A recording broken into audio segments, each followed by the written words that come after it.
Bonjour, bonsoir, bonne nuit, je ne sais pas. Bienvenue sur Radio Thaïlande.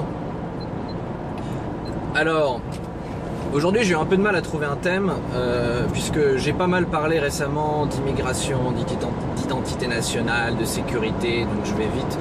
Si je continue, on va finir par penser que je suis un penseur d'extrême droite ou en tout cas obsédé par ces problématiques-là. Voilà, ce n'est pas le cas, c'est vrai que ça a occupé l'actualité. Pour résumer ma dernière vidéo en quelques mots, oui, je suis pour la tolérance zéro face à la violence, puisque je suis un pacifiste. Et donc, sur l'aspect sécuritaire, oui, j'assume une position, si elle doit s'appeler comme ça, conservatrice, en tout cas une position ferme. Je suis de ceux qui pensent qu'un enfant qui fait une bêtise doit se prendre une bonne baffe, un bon coup de pied au cul, j'en ai pris, ça m'a fait du bien. Voilà, privé de dessert, ce genre de choses. Et non pas voilà, la permissivité un peu dans tout. Donc passons, vous verrez dans les prochaines vidéos, j'aborderai certainement d'autres sujets de société. Aujourd'hui on va plutôt parler un petit peu économie, que je peux avoir des positions plus modernes, progressistes. Voilà, je suis contre la peine de mort, pour l'avortement, pour le mariage gay, pour le port du voile à l'école. Voilà, en revanche par exemple je suis contre les quotas, donc je suis pour l'égalité homme-femme entre guillemets, on en reviendra, ça pourra faire un sujet. Bien sûr, je suis contre les discriminations abusives, mais je suis pas non plus pour mettre des quotas parce que je suis de ceux qui pensent que les hommes et les femmes sont pas pareils et que voilà, vouloir 50-50 partout, c'est un peu ridicule. Voilà, un petit aperçu des choses dont on pourra parler plus tard. Mais donc aujourd'hui, je cherchais un thème un petit peu plus léger et en fait, j'ai reçu un message sur mon téléphone. Quand je conduisais, donc maman va encore être pas contente. Non mais vous voyez, mon téléphone est là je le pointe du doigt, et donc parfois effectivement je reçois un message, j'ai juste à regarder, voilà. Et donc quand je vous jette un coup d'œil, vous inquiétez pas non plus, c'est comme on peut regarder dans son rétroviseur, vous voyez, rétroviseur, route, tout va bien. Donc j'ai reçu un message, en fait je venais de recevoir 15 000 et quelques bahts sur mon compte personnel, donc ça représente une somme d'environ 350 € au taux de change actuel. Et en fait c'était la caution que les personnes m'envoient de France, la caution pour la location d'une maison, des clients qui vont louer une maison en janvier et qui m'envoyaient leur caution. Et ça m'a fait me dire tiens, c'est vrai que donc ça reste entre nous. Non, je plaisante, mais n'en parlez pas à ma femme, elle a horreur que je parle de ces choses là, elle me dit toujours le business c'est secret, on n'en parle pas et tout. Mais donc effectivement j'ai une bonne partie des montants, en tout cas liés à mon business, qui sont au black, quoi. C'est-à-dire qu'il y a une partie, globalement, si je dois caricaturer, à peu près 50% des revenus de mon activité font l'objet de factures et de déclarations et d'impôts, et puis l'autre moitié, non.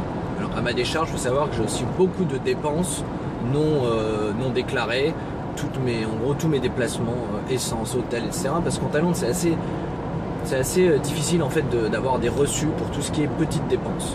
Quand vous achetez un bol de nouilles dans la rue, le mec il vous fait pas un reçu. Mais même oui, à l'hôtel je pourrais, mais il faut donner la carte de visite.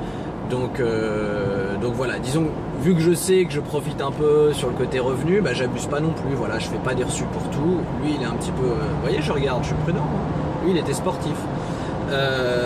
Donc du cash. Je voulais parler de ça rapidement aujourd'hui parce que, et je vais vraiment essayer, là j'ai plus que 5 minutes, j'ai fait effectivement une intro trop longue, je dois progresser sur ces sujets-là.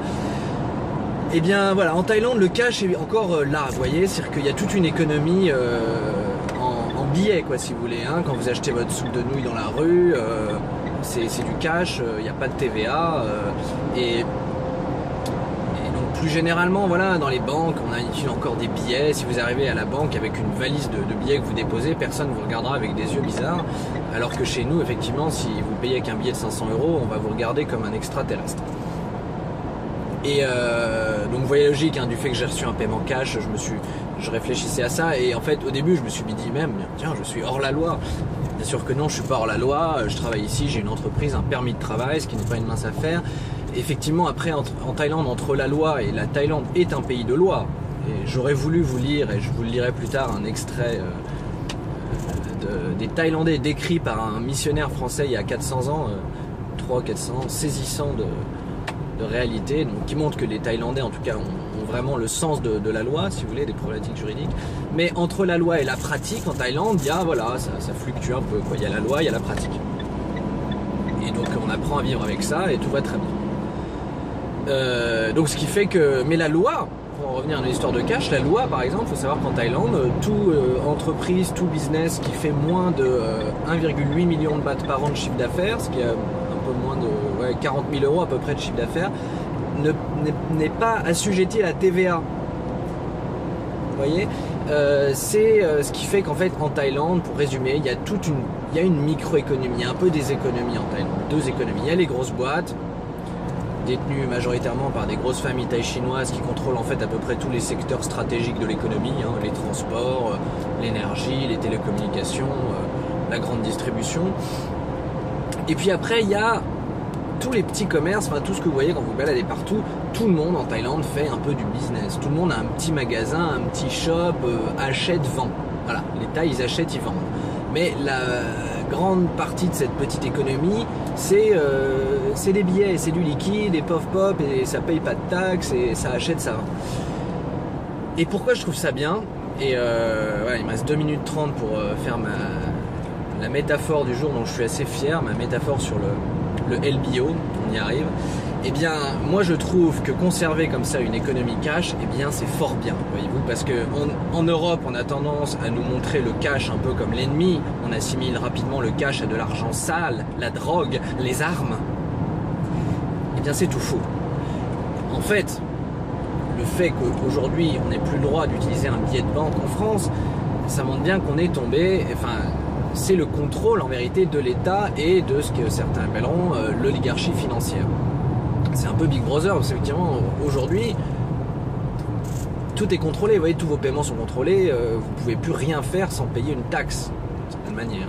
Et vu que effectivement l'État et les très grosses boîtes sont quand même de mèche, il ne faut pas se leurrer, tout ça ne va pas dans l'intérêt du peuple. Vous voyez, le fait d'éradiquer les billets, ça ne va pas du tout dans l'intérêt du peuple. Si vous croyez le contraire, vous êtes dans le faux. Et pourquoi cette petite économie, cette petite économie de billets, mais c'est des petits montants, tout ça, les mecs sont pas riches, vous voyez, mais chacun peut vivre. Et bien pourquoi c'est bien? Et ben il y a quelque chose, quand on parle d'excès de la finance, moi il y a un excès de la finance, et je vois déjà que je dépasserai les 10 minutes un tout petit peu, mais c'est pas grave. Un bel exemple d'excès de la finance, ce sont ce qu'on appelle les LBO. Et vous voyez, je sais ce que c'est qu'un LBO, mais je saurais même pas vraiment, je serais pas sûr de vous dire ce que sont en fait les initiales. Il faudrait que je recherche, mais ça doit être Leverage Buying Operation ou un truc dans le genre. Ça consiste, c'est des grosses boîtes qui repèrent un petit business qui a l'air de pas mal tourner, mais voilà, je dirais un petit business qui tourne tranquillement, quoi, hein, qui pourrait faire mieux, mais qui a un bon potentiel. Et ben la grosse boîte va racheter le petit business. Donc racheter un business, ça consiste à donner de l'argent à ses propriétaires, hein, actionnaires. Donc va le racheter plus ou moins, enfin ouais, a priori s'ils rachètent c'est qu'ils sont d'accord, mais bon, voilà, peut-être pas non plus, il y a peut-être des moyens de les convaincre qui sont peut-être pas toujours hyper moraux. En tout cas, voilà, face à l'appât du gain, certains, effectivement, aussi entrepreneurs qui ont travaillé toute leur vie peuvent se laisser appâter par une belle somme d'argent. Mais donc on rachète l'affaire et puis derrière, on fait en sorte qu'elle soit plus rentable qu'avant. Et souvent être plus rentable qu'avant. On rachète l'affaire par la dette. Hein. Donc en gros, on emprunte pour racheter la boîte qui tournait tranquillement. Et puis on va la faire tourner beaucoup mieux. Mais donc ça veut dire souvent des licenciements, une réorganisation du management qui fait qu'on va demander aux employés de travailler plus dur, plus d'objectifs, etc. Et donc, si vous voulez faire ça en Thaïlande, ça va être compliqué, vous voyez, parce qu'ils vont pas trop avoir cet esprit-là, vous allez pas trop avoir une comptabilité en face de vous, servir un petit business en Thaïlande, allez trouver la comptabilité, hein, déjà. Allez faire vos trucs de LBO avec vos fichiers Excel, allez trouver le manager qui accepte de rentrer un peu dans votre jeu de l'efficacité, pas facile. Les mecs qui sont là avec leurs petits billets, vas-y, tac, tac, tac, me fais pas chier avec ton LBO, tu vois. Et la comparaison LBO, la métaphore dont je vous parlais, bah, c'est un peu ma condamnation du jour, condamnation du LBO, c'est qu'on va un peu chercher des chevaux, vous voyez, si on prend la petite entreprise, c'est un peu un chevaux prenons la PME qui marche assez bien, vous voyez, mais tranquillement, on pourrait la comparer à un cheval qui trotte dans une prairie verte, vous voyez, avec de l'herbe bien grasse, et qui s'arrête de temps en temps pour brouter, tout va bien, vous voyez. Et là, en fait, le LBO, ça consiste à racheter ce cheval, bien portant, vous voyez, voilà, qui monte une jument de temps en temps, vous voyez. Et on va vouloir transformer ce cheval en un cheval de course dopé qui va aller gagner l'Arc de Triomphe, mais qui sera sans doute bon acheté dans 3 ans. Quoi. Voilà, c'est un peu ça le LBO. Donc aujourd'hui, voilà, 2 choses. Condamnation un peu du LBO sur le principe, donc comment éviter ça, etc. J'en sais rien, et je ne suis pas un interventionniste, hein, mais c'est peut-être dans l'éducation, dans la morale qu'on trouve des solutions à ces choses-là, plutôt que dans des lois qui veulent absolument tout contrôler. Donc voilà, le LBO pour moi pas terrible. Et voilà, investisseurs étrangers, vous voulez faire un LBO en Thaïlande, bah, venez essayer.